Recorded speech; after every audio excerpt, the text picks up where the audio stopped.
Halo semua, sebelumnya perkenalkan nama saya Salsabil Mantika dengan NIM F1D021066.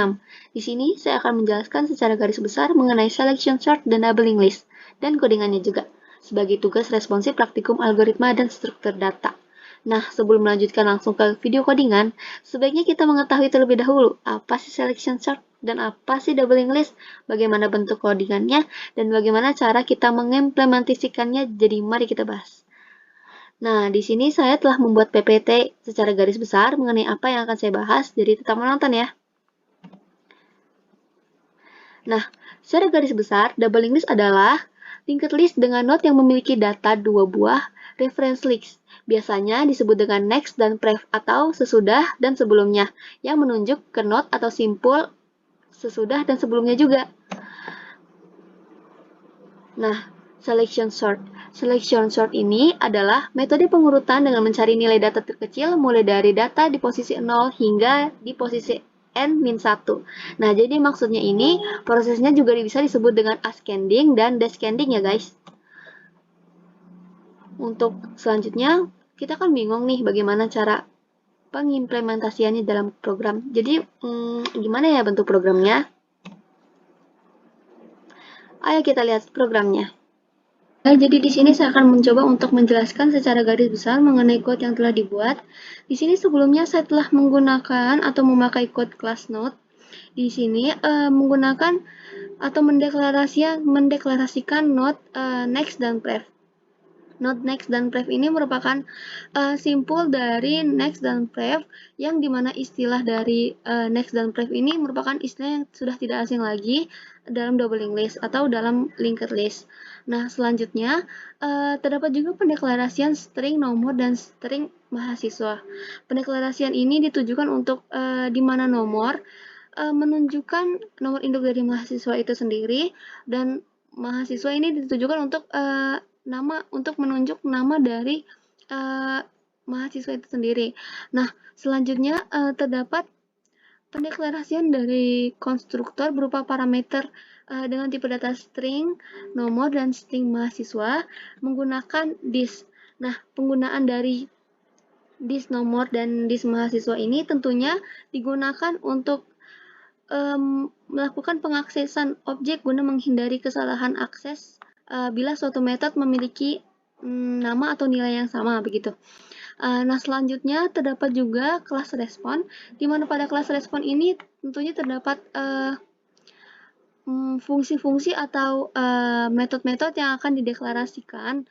Nah, sebelum itu terdapat pendeklarasian dari 3 simpul atau 3 node berupa head, tail, dan lanjut.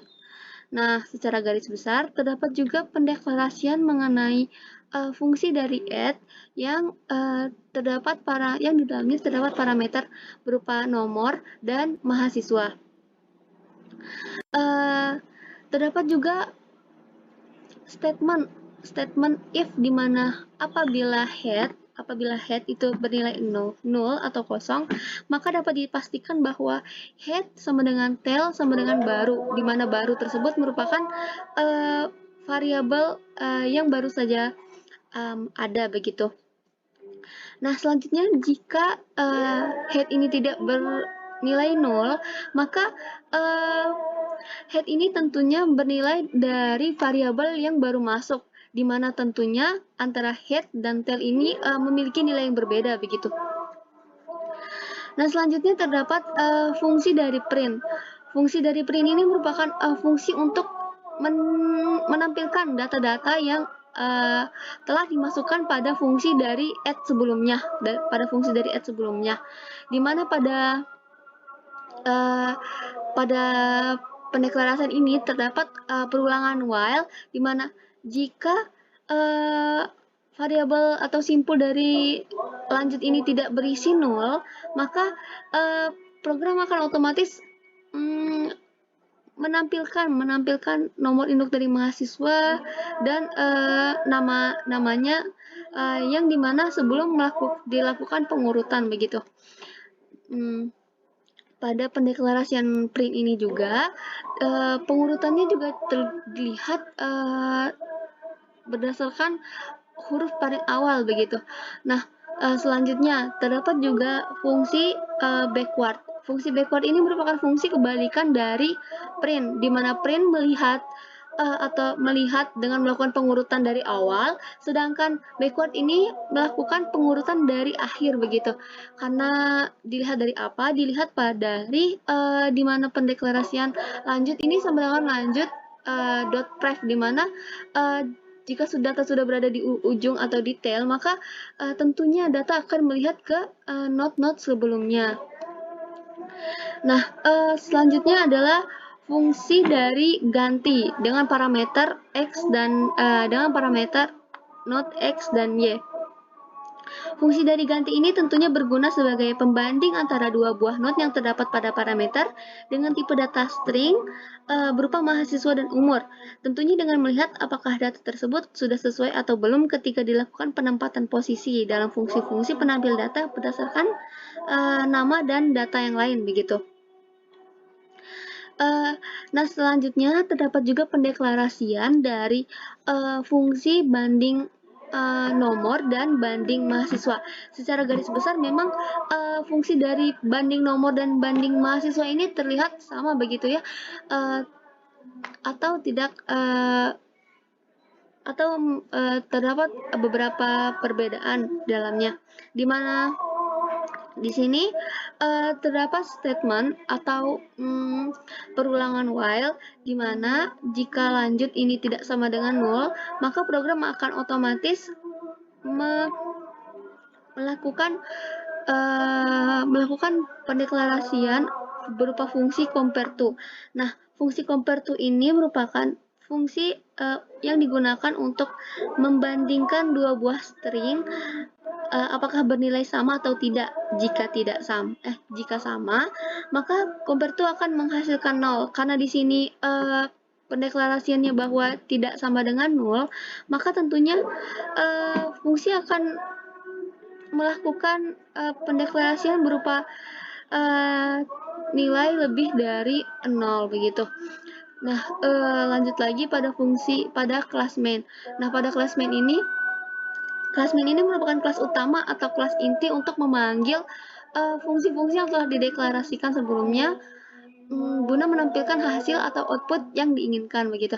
Nah, di sini terdapat pendeklarasian baru di mana respon kelas sebelumnya adalah data dan sama dengan new respon atau fungsi dari respon. Nah, data ini .add merupakan fungsi yang telah dideklarasikan, dan ini merupakan fungsi atau data-data yang terdapat dalam add yang akan dipanggil melalui data mahasiswa. Nah, selanjutnya jika ingin melakukan pengurutan sesuai NIM, maka akan memanggil fungsi dari banding nomor. Begitupun juga dengan jika ingin melakukan pengurutan nama, maka akan memanggil fungsi atau metode dari banding mahasiswa. Dan yang terakhir adalah fungsi dari backward. Nah, fungsi dari backward ini merupakan fungsi yang akan memanggil pendeklarasian dari backward itu sendiri. Seperti yang terlihat pada quote ini. Nah, guna memastikan apakah quote yang telah dibuat ini sesuai dengan hasil output yang diharapkan, maka di sini saya akan mencoba untuk melakukan pengaranan mengenai quote-nya. Di sini dapat terlihat ya, dapat dilihat bahwa data-data